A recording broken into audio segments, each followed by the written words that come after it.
Here's the hard truth that most of us in this room do not know what we want from life. I mean, truly, deeply, without a doubt, can you tell me what your purpose is? We're all still figuring it out, right? And I'm on the same boat. I come from a very good family. I have amazing parents, touch wood. I had the access to education. But throughout the process of making everything right, I sort of lost myself. And then I found, slowly, I found a version of myself that I had never expected to find.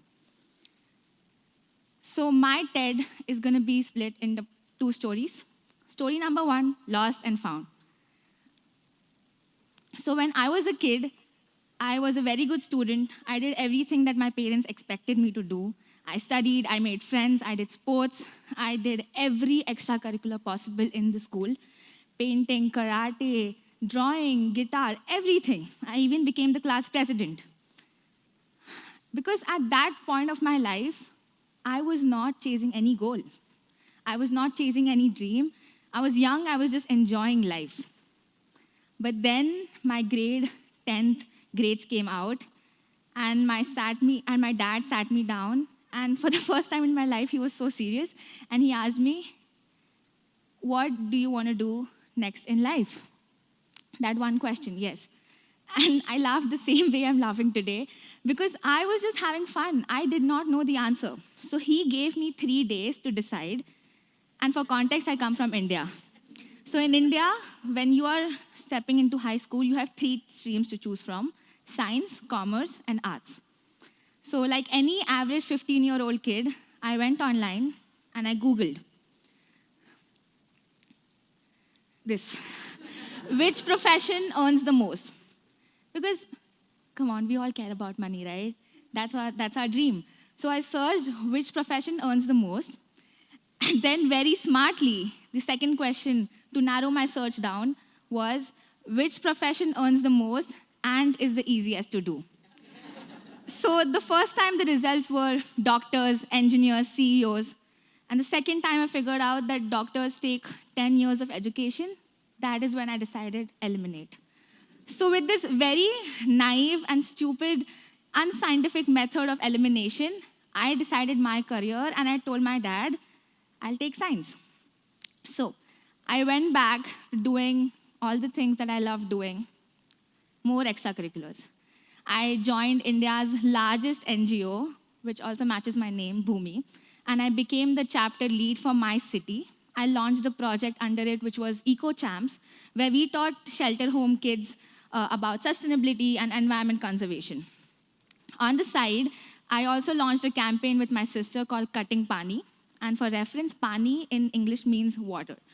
So it was a project where we hosted workshops in corporate offices and universities, telling them about water conservation. So I did all of those things on the side, and soon my high school ended. And guess what? The day came again. Me, my dad, and that one question. What do you want to do next in life? I laughed again. But this time, I did not take 3 years to decide, 3 days to decide. I told him I'll do engineering because I thought that everyone who does engineering automatically is successful, right? That's like the hottest major out there. So I took SATs, I got into ASU, and I'm studying data science right now. But it was only at ASU, sitting in my dorm room with my friends, that I asked myself this question over and over again for the first time in my life, that I'd never asked myself, that what do I actually want from life? For the first time, my dad wasn't here in the US to help me ask that question. He did not sit me down and give me 3 days to figure it out. I was on my own. And honestly, it was the best thing that could have ever happened to me, because for the first time in my life, the answer had to be mine. So here's what I realized since then, that, most people say start early. They do not mean start working early or start earning early. What they really mean is start exploring early. And I'm sorry, mind my language, but what they mean is fuck around and find out what you're obsessed with. Do weird things, follow your curiosity, get out of that comfort zone. And trust me, if you're not able to find something that you truly love, that doesn't mean it doesn't exist. it means that you have not tried enough. So let me go to the other slide. So this is me during my work at the NGO and all the side projects. And as Elon Musk said, I took the obvious path that the next thing to magic is engineering. So very carefully look at this graph. This graph is a normal distribution curve. The middle portion of it are the 90% of people in this room, in the world, that we are doing the work that sustain our life, but we don't really love it. We are just settling for it. But the young generation, everyone in this room, we have the opportunity to change this graph to a right-skewed graph where we do something that we totally love and we are obsessed with. So that's when I started club at ASU. It's called DevLabs. And it's what started as a very small computer science club today is a big global community of thousands of builders and founders from all across the world. And this brings me to my story number 2, which is find your tribe. This is my tribe. So we started as a bunch of friends, so many friends. We were so excited to run this together. But then one by one, they left, they dropped. And no hard feelings. Things got stale. We were inactive for months and we did not do anything for months. But then 3 of us were obsessed enough to keep going. And the insane part is that what we couldn't do in 1.5 years with like a big group, we did in 6 months with just 3 people. And all of us are students. We have on-campus jobs, we have academics, we have personal lives, we are away from our parents, away from our country. But that obsession changes everything. And DevLabs today has invested over $100,000 into builders and early founders through our events. We host hackathons. We did the first Hacker House in the state of Arizona. We told them what Hacker House means. We did grant competitions. We gave thousands of dollars in grants. We went out of Arizona to San Francisco, hosted the biggest event there. 4 people got hired on the spot through our event. And I have seen 18-year-old kids who just code and build in their room, in their garages, in their parents' basement. And today they are raising millions of dollars in San Francisco from the biggest VC.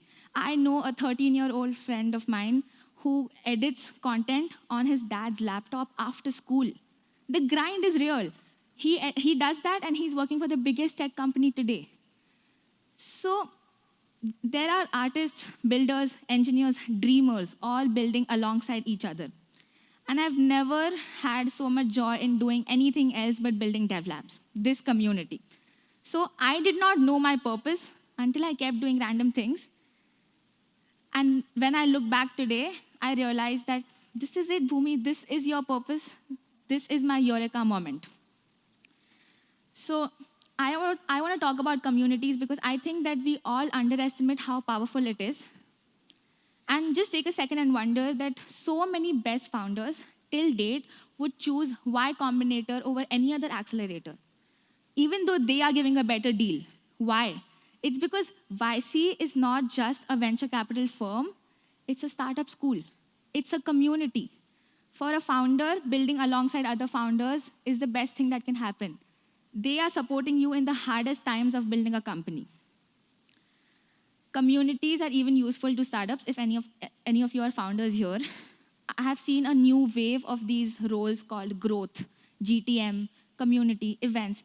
It's because they have realized that no matter how technically perfect your product is, engineering-wise, it can be the best. But if you do not have a community around it, if you do not know the people you want to reach out to who would be interested in using your product, then nothing matters at all. It just doesn't matter. So DevLabs is not a company, it's a community. Because when I use the word company, it brings in the perception of competition. But when I go and talk to some other community, I see them as collaborators. And I'm so proud that we are not in the business of profit, we are in the business of people. And of course, all of us here today are tied with an invisible string connecting all of us, which is this global community of TEDx. Some of us here are sharing our stories. Some of us, organize this entire thing. And all of you guys in these seats who are listening to me, you'll probably hope that one day you are here talking in position of me. And I'm sure that will happen. But it's only possible because we are a community. All of it is tied together. So you can build alone. You can even build something very good alone. But you cannot grow alone. You need your tribe, you need your people. So find the people who are just as crazy as you are, who do not match your calendar schedule, who match your obsession. Find the people who don't drain your energy, they multiply it and they bring the best in you. And that is your tribe. And once you find such people, there's no stopping. There is no stopping at all. If there's one thing that I want you guys to take away from a 20-year-old standing here lecturing you, is that success doesn't come from following rules that are written in a book. It comes when you do great things. It comes when, and great things can only be done when you truly love what you're doing. It's for the love of the game. So get lost, try your things, try things that do not make sense on resume, get obsessed, and then when you find your people, the people who push you to your limits, the people who are with you all the time, hold on to them.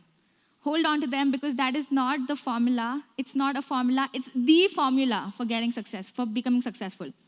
Start exploring, find your obsession, find your tribe, and then it's only onwards and upwards from here. Thank you.